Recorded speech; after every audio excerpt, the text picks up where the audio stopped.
It's a Tuesday night, so you know what that means. It's time to discuss all things Quinnipiac sports. With winter sports on the brink, we have two hockey enthusiasts ready to discuss the big win for women's ice hockey. Plus, we discuss all things men's and women's soccer as the MAC play has just begun.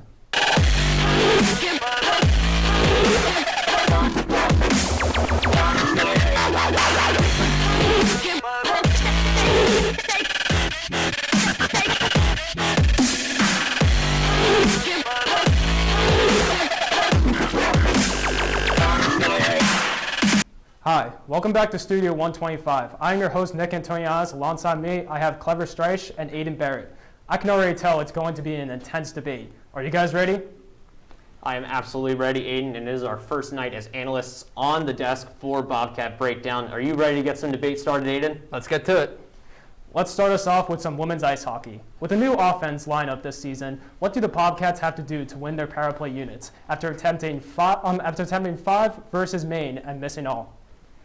So Quinnipiac's women's ice hockey opened their season against Maine this past weekend with 2 wins. And one of the sore points that they need to improve upon is their power play. They went over 5 during that opening weekend. And I think what can be done in order to improve that, because historically this has been a problem for the Bobcats, is they need to just take more quality shots, taking low percentage shots in the slot. They need to find better quality shots instead of quantity of shots. They were out shooting Maine 79-50 throughout the entire 2 games. So you have to wonder, Aiden, how many of these shots are actually creating chances that could make the back of the net?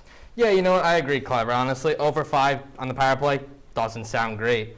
But they moved the puck pretty well. You know, they did a good job. They got some passes, and they had their looks, but not enough looks, obviously, if they went 0 for 5. You know, we saw last year they had a stretch where they went 0 for 18. So they got to get their high-danger players in those high-danger scoring chances, as you just mentioned. Let's get Labad, high slot. Let's get Nord, right down low, get maybe a rebound, a shot on net that, coming from the shot, from a good scoring chance. Courtney Vorster did a great job quarterbacking that power play when Kendall Cooper went down. So, not great 0 for 5 stat line, but wasn't horrible. Right, and it's such a small sample size, we will see more of this power play throughout the entire season. This has been a storyline for the Bobcats for quite some time now. Last year, they were only 17.9% conversion rate, which is 3rd in the ECAC out of the 4 teams that played. So if the Bobcats can put together the puzzle pieces on their power play, they could become a little bit more lethal in offense. So far, we have seen both goaltenders skate out onto the ice. Aiden, what goaltender do you think will bring the most to the team this season? Well, it's really pretty early to answer that type of question. But if you're going off track record, I think you have to go all signs point to Corrine Schroeder. She had a 9.33 at Boston University in 2019, and she just got even better because in 2020 she had a 9.43. She was outstanding at Boston University. I'd have to say that if I had to go with either one, because they both were good.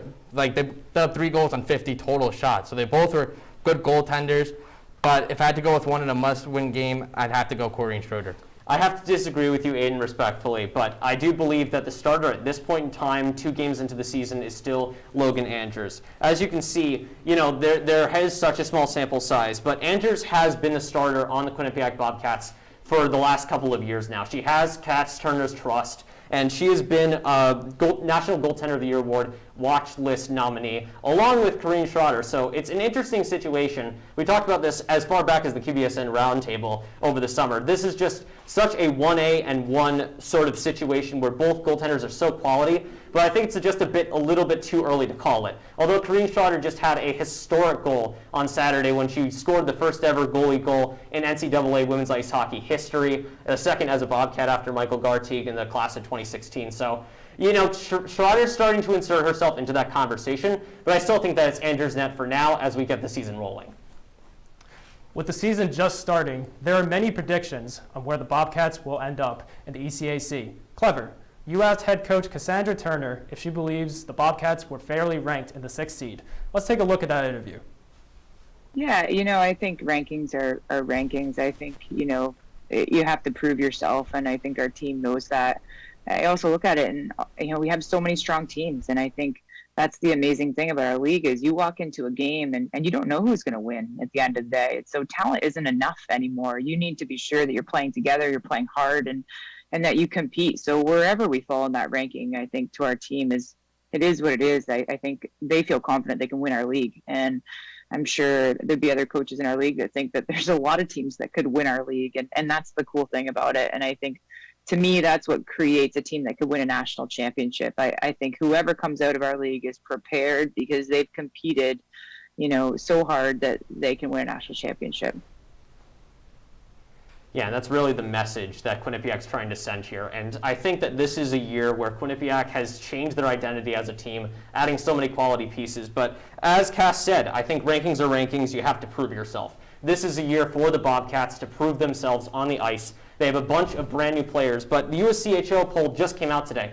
Quinnipiac sits at number 10. They beat out Clarkson and Harvard for this. And they're also in the top 10 with Princeton and Cornell and Colgate, all nationally recognized teams. These teams are all really quality hockey machines. So you have to wonder, with this being the deepest Quinnipiac women's ice hockey team in recent memory, how far can they go? And I'm going to quote Paul Heyman here from WWE. This is not a prediction. This is a spoiler. I think that this Quinnipiac women's ice hockey team, with all the new pieces, with Corrine Schroeder, with the addition of Nod and Labatt, all these great new first years, they could be a top 3 team in the ECAC this year. And I think that statistic poll of the preseason poll is just not showing the entire story. Yeah, no, I agree exactly what you said. I mean, you just said rankings are rankings. You got to go out and play the games, and that's what the Quinnipiacs can go out and do. And you said Cash realizes this is a very good team, and you know what? There are going to be some players leaving. So guess what? She went all in. She went out. She got an Anne Frederick Nord. Frederick Nord. She went out. She got a Maya Labatt, and you know what? She's putting it together with an already good young group in Kendall Cooper, Maddie Samaskevich, Olivia Mobley. So she's got a good team. But yeah, as you said, you can't really look too much into rankings. You got to go out and you got to play the games. And you know what? They looked really good in preseason against UConn. They look just as good against Maine. This looks like a good team, and they look like they can compete. And maybe, honestly, I agree. I think they could be a top 3 team. Last year they struggled with the Colgates of their league. Even though they only had 4 teams, they definitely were one of the bottom 2. Unfortunately, that was it. But the thing is about that, though, Colgate ended up getting beaten by Quinnipiac near the end of the season. That was last year's roster. Now they've added so much more firepower, and you still see that Lexi Agia and Renee Saltness and Taylor House, some of the top scorers from last year, are here with all these new talents as well. It's really kind of a combination of the old team's identity and the new team's identity. So this could be the year that the Bobcats draw a line in the sand and make a statement. They definitely recognize that this is their time. This is the all-in year. Now let's move on to men's soccer. With the loss against Northeastern, their undefeated record at home is now gone. With 4 goals scored in the first half, 0 in the second, forcing them going into overtime. Where did the Bobcats go wrong in the first half for them to lose? Yeah, in the first half, it was 2-2. So, I mean, they got some scoring. They battled back twice. They fell down 1-0 and 2-1. And then in the second half, I don't think there was a problem with the offense. I think Coach DaCosta made some adjustments. He probably did not like seeing 2 goals go into his goalie's net. He probably wanted to, clean some things up, make it a little bit simpler, play a little bit more of a defensive structured game, and that's what happened. It was 2 even teams that went at it. That's why it was 2-2, 0-0. They went to overtime. They lost in overtime. But hey, you know what? They sit at 5-2. They still sit at the top. So I don't think there's any reason for concern. I think that they're still one of the top teams and best team. Yeah, I still think that there's some takeaways that you can have from this performance in the second half here. I mean, what you want from a champion contender, because we keep painting this men's soccer squad as a champion contender. They go to the MAC finals, well, it almost seems like every single year, and they just haven't been able to get the deal done. But they want to be a 90-minute team. They want to play both halves with equal fervor, equal energy. And the fact that they got outshot 8-3 in the second half just goes to show that maybe they did take their foot off the gas pedal a little bit. And, Roberto Casillas said this yesterday on Sports Pause. Eric DaCosta likes to refer to his players as pit bulls. Pit bulls do not let up. They are relentless. They will play the entire game, all 90 minutes, No breaks, no stopping whatsoever. It's just pedal to the metal, and it's all about the veterans like Brog Austin, Tomas Vecula, David Bersato. They're the ones that are putting up the points on this team. So when it's a tie game and when it's a clutch time like that in a non-conference game against a big opponent like Northeastern, you want to see that offensive production happen. And that's what we saw in the MAC play. We saw it a couple times. Brog Austin with a couple big goals. And you keep seeing that, but exactly like you said, you want to see it outside of the MAC when, maybe you're playing some tougher teams. Exactly. Now it's time to take a break, but don't go anywhere as we discuss women's soccer and volleyball. We will be right back.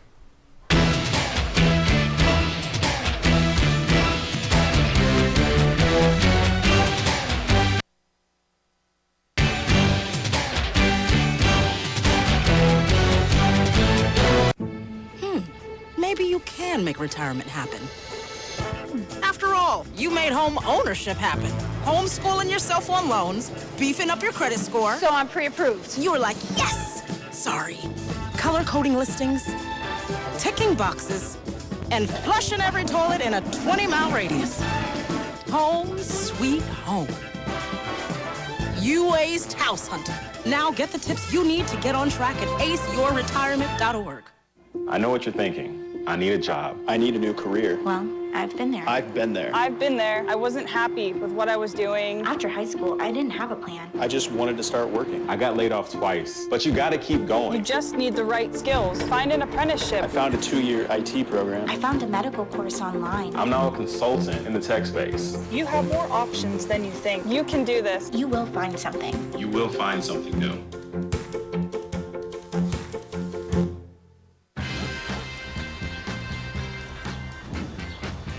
When we adopt a shelter pet, we discover they're a unique mix of all kinds of things. Come on, Drew, spot me on this last one.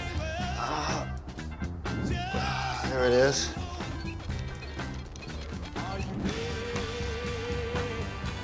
Keep going with it. Leo! They're a little bit of a lot of things, but they're all pure love.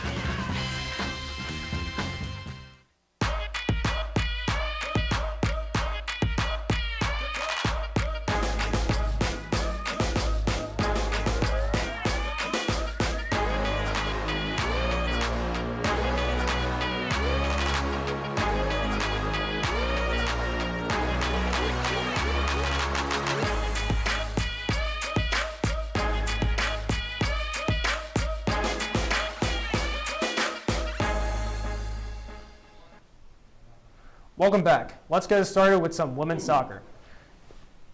After a 2-game losing streak for women's soccer, do you see the Bobcats bouncing back as they play Niagara this Wednesday? This was an interesting situation for the women's soccer team. They played Monmouth this past weekend, and they ended up falling 2-1.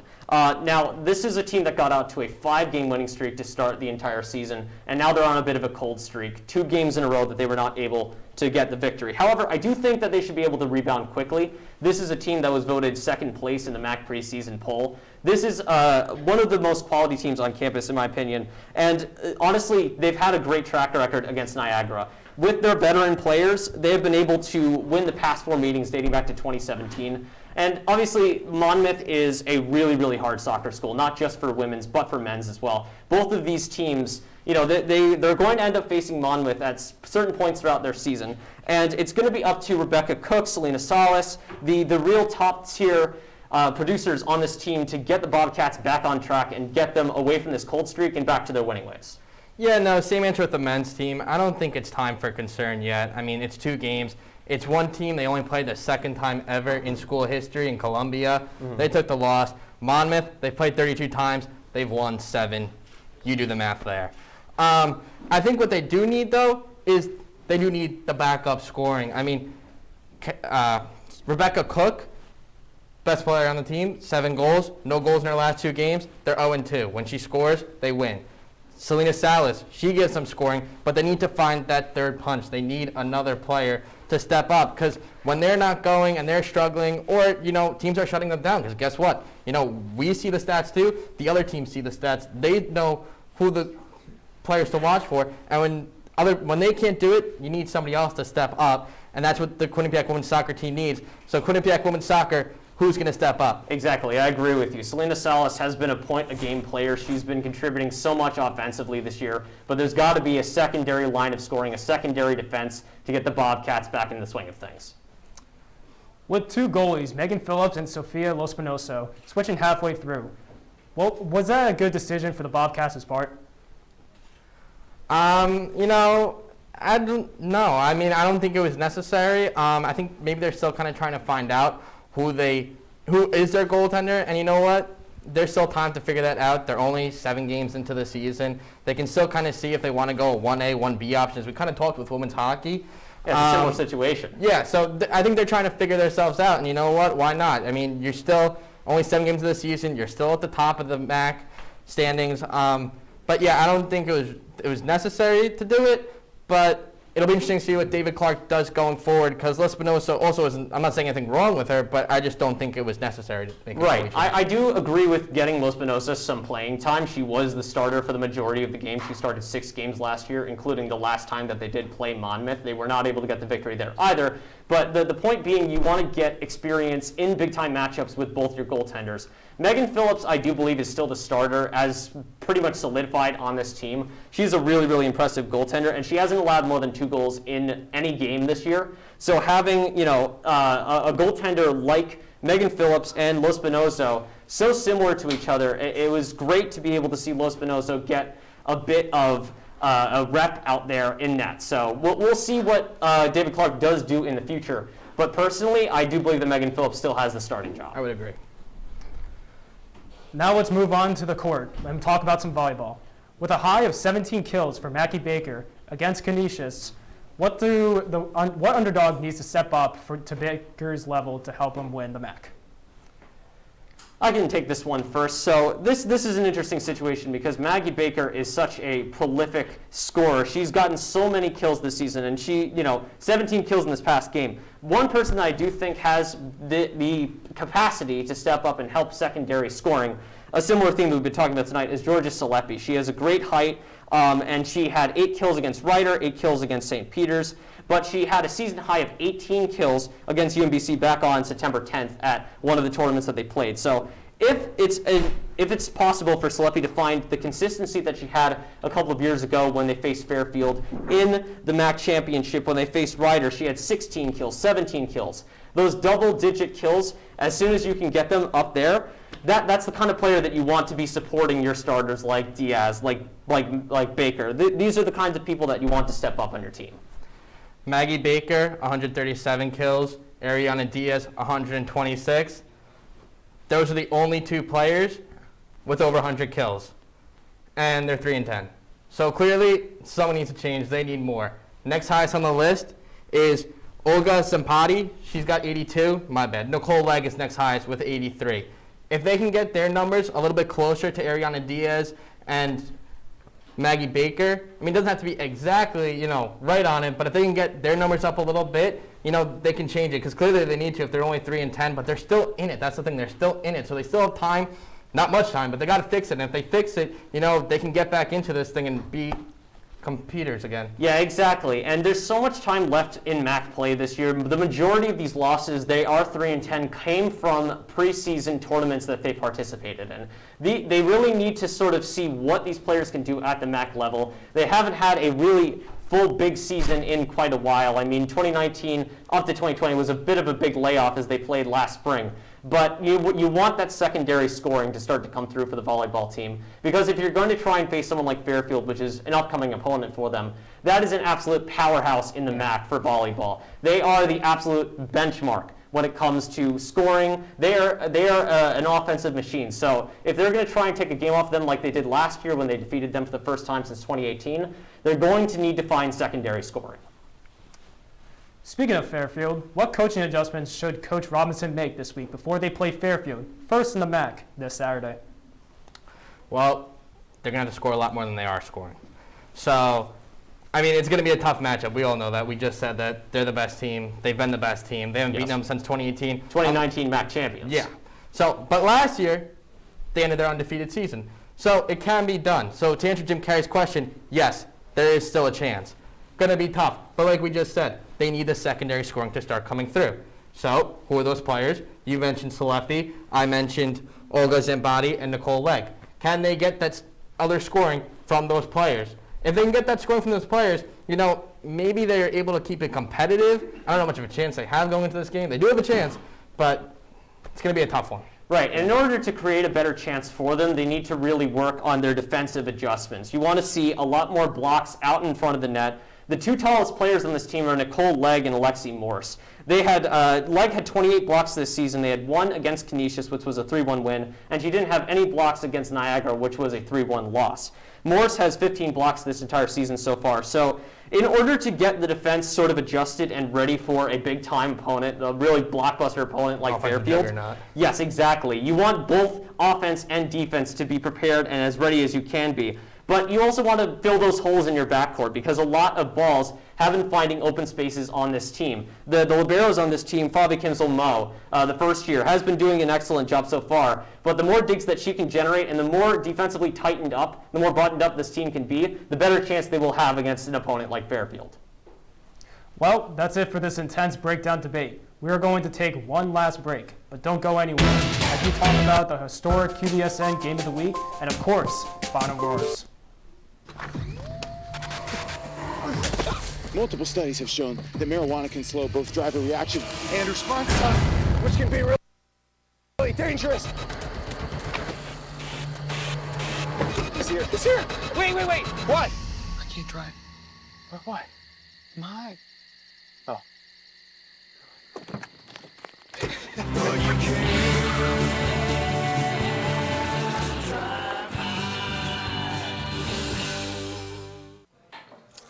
What do you think you're doing, Kevin? Was just gonna drive home. There are several warning signs present that you shouldn't be driving. Like hearing voices? Like your text-to-emoji ratio? Oh man, the selfies. Selfie, nailed it. We all have warning signs that let us know that we're probably not okay to drive. Mine is pretending to be your subconscious. Craig, come on man, let's split a ride home.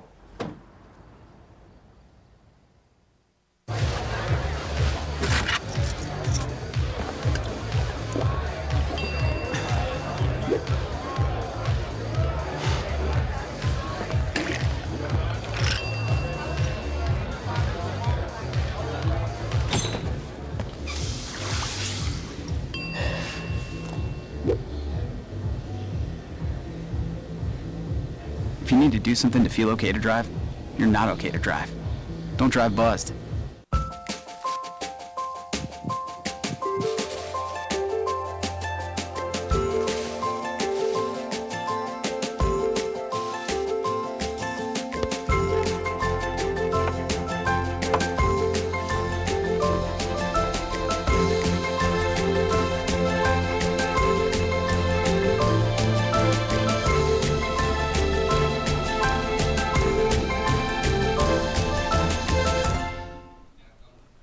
Welcome back. Let's get into this historic QBSN Game of the Week, played by women's ice hockey.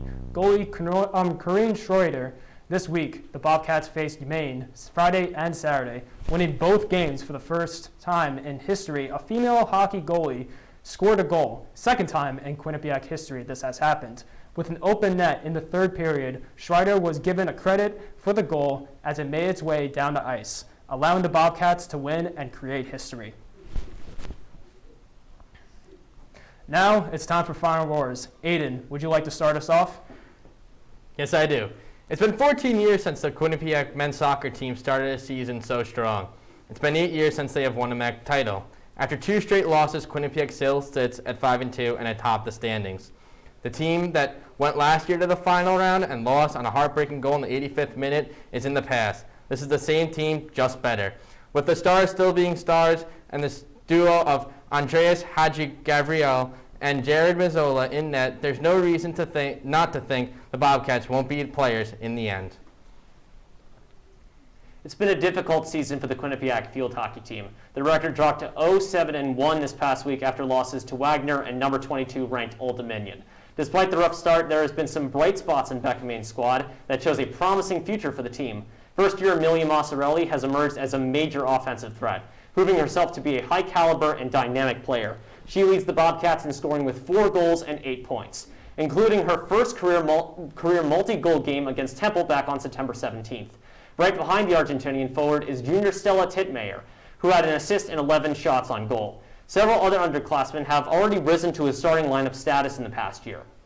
This includes Lucia Pompeo and sophomore goaltender Nina Santor, who is a former Big East Rookie of the Week. So with half of the season over, the focus will now turn to team development and the celebration of a soon-departing core of 9 senior Bobcats, including Amanda Finero, Jess Halley, and Michaela Adams. Quinnipiac will have another opportunity to find the win column this Friday against Liberty, as the Bobcats will attempt to course correct for the second half of their regular season slate.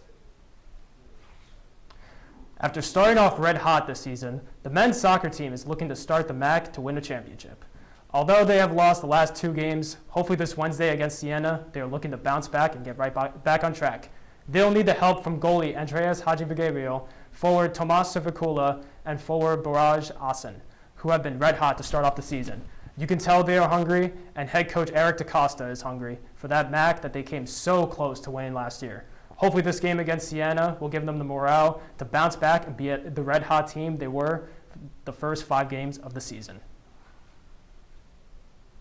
Sadly, that's all the time we have. Be sure to check us out on our website at q30tv.com and follow our Twitter at Q30Sports. From the producers everywhere behind the scene, I'm Nick Antonianis alongside Clever Streich and Aiden Barrett. We thank you for sticking with us on the episode of Bobcat Breakdown.